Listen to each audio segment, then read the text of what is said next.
Coucou les mamans. Alors bienvenue au journal de Sté, j'ai pas bien cadré. Merci de m'avoir suivi hier. Il y a eu peut-être peu de spectateurs, peut-être que mon sujet ne vous plaisait pas trop, l'allaitement. Et pourtant c'est si important dans la vie d'une maman. Alors aujourd'hui je voulais vous parler d'un récit d'une maman qui se sociabilise. Alors, donc il y a, pour moi, j'ai remarqué qu'il y avait deux étapes. L'étape de l'enfant avant sa scolarisation et l'étape de l'enfant après sa scolarisation. Alors donc, avant sa scolarisation, moi ce que j'ai ressenti le besoin pour ma fille aînée, lorsqu'elle avait une année, de me défouler.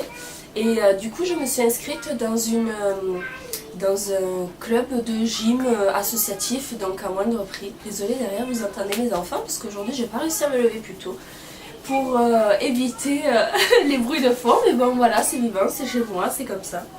Et donc du coup voilà, ça m'avait permis, bon il faut pas se leurrer dans les associations comme ça, il y a moins de jeunes mamans, il y a beaucoup plus de femmes mûres, retraitées, mais peu m'importer, j'ai rencontré des mamies, on a pu échanger avec des mamies et c'était un moment convivial où j'étais pas seule à la maison avec ma fille, avec ma famille et à voilà, avoir toujours cette routine du quotidien.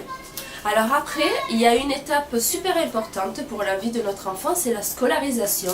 Mais je pense que nous, mamans qui restons à la maison et qui élevons nos enfants à la maison, pour moi ça a été presque vital. Alors au début je m'en suis pas rendu compte, parce que lorsque j'ai scolarisé donc ma fille aînée, je travaillais, donc du coup c'était pas moi qui allais l'accompagner à l'école et qui allait la chercher, c'était ma mère. Merci maman d'ailleurs pour avoir été aussi disponible, bisous. Je t'embrasse. Elle est en Italie donc elle ne peut pas vraiment suivre les avancées de ma chaîne YouTube. Mais bon, au moins elle me voit au loin, elle sait que tout va bien et que voilà, on sort notre épingle du jeu nous maman un peu parfois dépassée par les événements et on va de l'avant, donc alors voici la preuve. Donc, comme je disais, je m'en suis pas rendu compte tout de suite les bienfaits que ça pouvait avoir sur moi, cette scolarisation de ma fille aînée, parce que je n'étais pas vraiment investie quand on travaille et c'est vrai qu'on loupe un peu tous ces moments importants de discuter un petit peu avec la maîtresse pour voir comment s'est passée la journée, que notre fille nous montre ses petits travaux accrochés en classe ou dans le couloir, etc.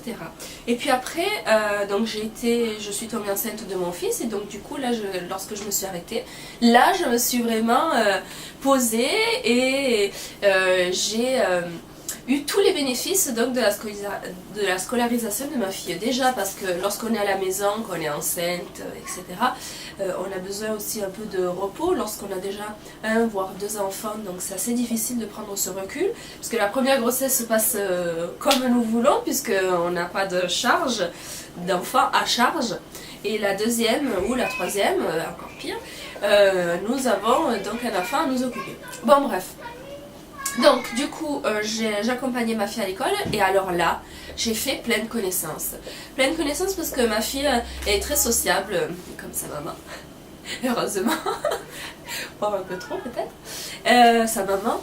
Et donc du coup elle avait des petites copines, donc elle a encore aujourd'hui, 5 ans après avoir été scolarisée, donc les mêmes petites copines et du coup on a sympathisé avec les mamans.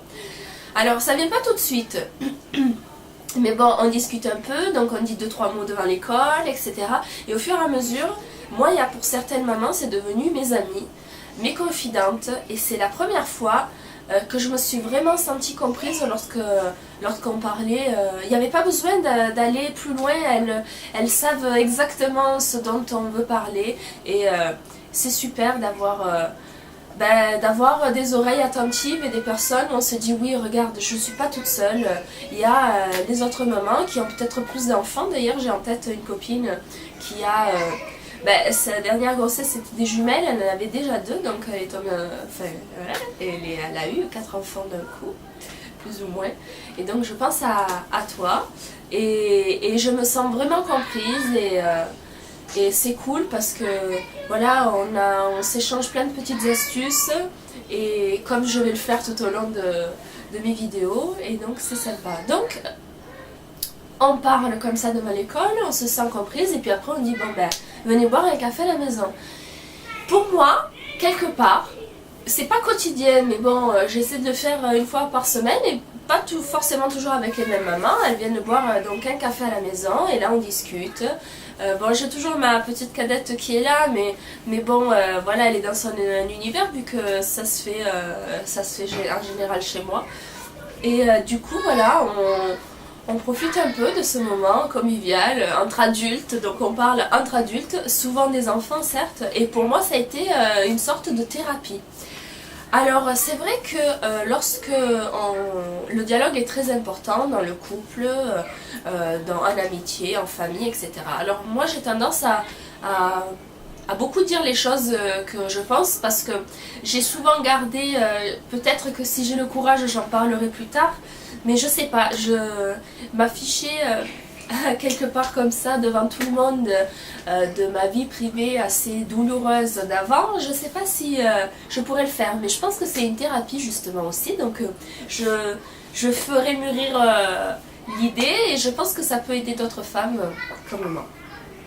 Bon bref, et donc on discute donc en famille, donc moi je garde plus donc en moi tous les sentiments, ces petites sensations désagréables, etc.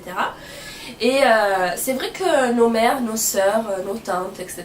peuvent avoir cette oreille attentive, mais vu que la maternité est plus ou moins loin, je pense qu'il y a cet oubli, le cerveau quelque part il l'occulte ou il oublie tout simplement certains moments un peu plus difficiles dans lesquels nous nous trouvons aujourd'hui, où seule une maman comme vous qui m'écoutez, ou un papa d'ailleurs, pouvait vivre là à l'instant T. Les émotions elles sont là, elles sont tout de suite et du coup on peut, voilà, donc on se sent plus comprise peut-être avec une maman ou un papa qui vit les mêmes choses que nous à l'instant T, que nos mères qui peuvent nous écouter et nous donnent leurs conseils de maman et leurs conseils de elles lorsqu'elles étaient mamans, mais peut-être que leurs souvenirs sont un peu plus flous.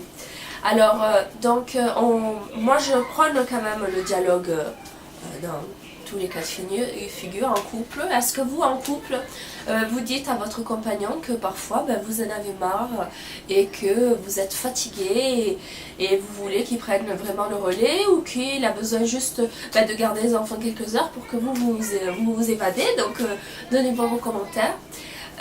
Alors moi je parle aussi beaucoup avec mes enfants. Alors c'est vrai que comme je le disais, moi la semaine je suis seule avec eux, donc du coup je peux parler qu'avec eux.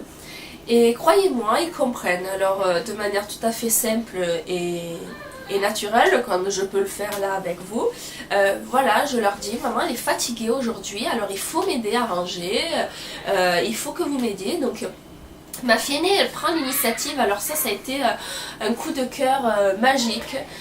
Donc je leur avais dit voilà, que j'étais fatiguée, que je voulais aller me laver toute seule, donc ils étaient en bas en train de jouer et regarder un dessin animé à la télé. Ma fille elle a mis la table pour donc le soir et elle a écrit un mot sur les assiettes de chacun. Alors c'était tout simplement maman je t'aime, enfin je t'aime maman, parce que nous on parle en italien à la maison. Et je me suis dit voilà, le dialogue fait que voilà, les enfants ils comprennent. Et bon, alors tout ceci pour dire que j'en reviens à mon sujet de base. Je vais faire ma petite pause pub. Alors justement pour la sociabilisation, donc je vous parlais du café entre amis. Moi j'ai trouvé un supermarché, donc tout simplement chez Carrefour, hein, là aussi je fais la pub. Alors cette marque Columbus Café & Co. Alors je ne savais pas que ça existait, alors je l'ai trouvé tout en haut des étagères, donc c'est assez difficile d'accès. Alors écoutez, alors moi je suis pas une grosse buveuse de café, donc je trouve que c'est très fort, etc. Alors ça c'est génial, surtout pour nous femmes, filles, petite pause de café. Il y a des goûts improbables, genre là c'est façon muffin framboise choco blanc, c'est trop bon. Saveur vanille macadamia. Après j'avais pris aussi, bon là je l'ai fini bien sûr, caramel beurre salé, voilà, dans toute sa splendeur. Bon bref, ça coûte pas très cher, 2 € et quelques le paquet. Donc un petit peu plus cher que la marque Carrefour et un petit peu moins cher que la marque Senseo. Voilà, c'est 2 sets pour la cafetière Senseo. Et j'ai trouvé ça super bon. Donc je fais partager ça. Alors pour les copines qui sont déjà venues boire le café à la maison, je vous ai déjà fait la pub de mes petites dosettes. Alors en plus il y en a, bon il y en a 10 en général, il y en a 12. Non, regardez, ça dépend. Là il y en a 12, là il y en a 10. Bon bref, en tout cas je connaissais pas cette marque du tout. Je trouve les cafés bons. Il y a par exemple le Chocomuffin, il y a un petit arrière-goût de framboise. C'est super agréable. Voilà, c'est ça aussi mon petit instant. Faire partager mes petits bons plans. Donc bon là c'est sur le café. Peut-être que ce sera sur, je sais pas, une marque de lingette la prochaine fois ou peu importe, donnez-moi des idées, vous aussi. Alors, vous, qu'avez-vous fait pour vous sentir moins seul et vous sociabiliser et avoir ce contact avec d'autres humains? Êtes-vous inscrit dans des associations? Je ne sais pas, avez-vous parlé à des professionnels? À l'école, est-ce que ça vous a servi que vos enfants soient scolarisés pour vous faire des amis? J'attends vos commentaires. N'hésitez pas à vous abonner, c'est gratuit. À regarder mes vidéos, à commenter surtout et vous dire si ça vous a plu ou pas. Voilà, je vous embrasse, je vous dis à demain. Ciao ciao!